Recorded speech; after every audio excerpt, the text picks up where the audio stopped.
త్రేతాయుగం దగ్గరికి వచ్చేటప్పటికీ 10 సంవత్సరాలు కృతయుగంలో చేసిన దాన్ని కేవలం 5 సంవత్సరాలు చేస్తే చాలు. ద్వాపర యుగం దగ్గరికి వచ్చేటప్పటికీ 5 నెలలు చేస్తే చాలు.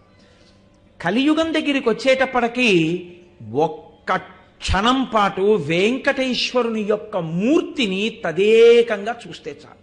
ఒక్క క్షణం వెంకటేశ్వర స్వామి వారి వంక చూసినా, అథవా ఏకకాలం ద్వికాలం వా త్రికాలం సర్వదైవవా ఒక్కసారి కాని, 2 సార్లు కాని, 3 సార్లు కాని, ఒక రోజు మొత్తం మీద శ్రీ వెంకటేశ్వర అని కానీ, శ్రీశేష మనం పొద్దున్న స్వామిని పూజ చేస్తూ అన్నాం కదా, శ్రీశేషశైలవాసాయ శ్రీ వెంకటేశాయ నమో నమః అంటును.